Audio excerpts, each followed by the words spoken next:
দুই দাবিতে এনটিআরসিতে স্মারকলিপি 18তম নিবন্ধন ফল প্রত্যাশীদের।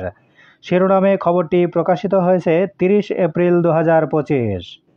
খবরে বলা হয়, আবেদনের তারিখ থেকে বয়স বিবেচনা এবং বয়সজনিত কারণে মৌখিক পরীক্ষায় ফেল না করাতে বেসরকারি শিক্ষক নিবন্ধন ও প্রত্যয়ন কর্তৃপক্ষের চেয়ারম্যান বরাবর স্মারকলিপি জমা দিয়েছেন 18তম নিবন্ধনের ভাইবা প্রার্থীরা। বুধবার 30 এপ্রিল 18তম নিবন্ধনের ভাইবা প্রার্থীদের পক্ষে 34 জন এনটিআরসি-এর কার্যালয়ে গিয়ে স্মারকলিপি জমা দেন। এ সময় তাদের একটি প্রতিনিধি দল এনটিআরসি-এর চেয়ারম্যানের সঙ্গে আলোচনা করেন। স্মারকলিপিতে 18তম নিবন্ধনের ফল প্রত্যাশীরা জানান, ইতিমধ্যে এনটিআরসি 17টি শিক্ষক নিবন্ধন পরীক্ষা আয়োজন করেছে, তবে কখনো বয়সজনিত কারণে কাউকে ভাইবা পরীক্ষায় ফেল করানো হয়নি। আমাদের প্রত্যাশা এবারও যেন নিয়মের কোনো ব্যত্যয় না ঘটে, কেননা চূড়ান্ত পর্যায়ে বিগত পরীক্ষাগুলোতে অকৃতকার্যতার হার সর্বোচ্চ 2% বা 3% ছিল।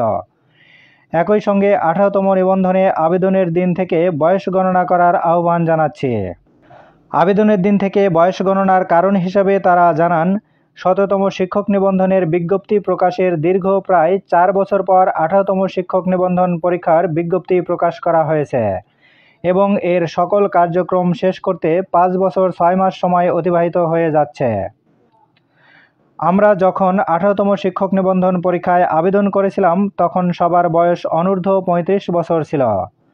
দেশের সরকারি ও বেসরকারি চাকরিতে একটিমাত্র বিজ্ঞপ্তি প্রকাশ হয় এবং ওই বিজ্ঞপ্তি প্রকাশের তারিখকেই আবেদনের চূড়ান্ত বয়সসীমা হিসেবে বিবেচনা করা হয়, তবে এনটিআরসিতে কেন নয়? তারা জানান, বিভিন্ন সূত্রের তথ্যানুযায়ী আসন্ন 19তম শিক্ষক নিবন্ধন পরীক্ষার বিজ্ঞপ্তিতে নিবন্ধনে আবেদনের দিন থেকে বয়সসীমার চূড়ান্ত তারিখ হিসাবে নির্ধারণ করা হবে। সেখানে গণবিজ্ঞপ্তির নামে আলাদা করে বৈষম্যমূলক বয়সসীমা থাকবে না। তাই চলমান 18তম নিবন্ধন পরীক্ষা থেকেই এই নিয়ম কার্যকর করা অতীব জরুরি। বর্তমান অন্তর্বর্তীকালীন সরকারের সময়ে বৈষম্য দূর করে 18তম শিক্ষক নিবন্ধন পরীক্ষার বিজ্ঞপ্তির আবেদনের তারিখ হিসাব ধরে গণবিজ্ঞপ্তি প্রকাশ করার দাবি জানাচ্ছি।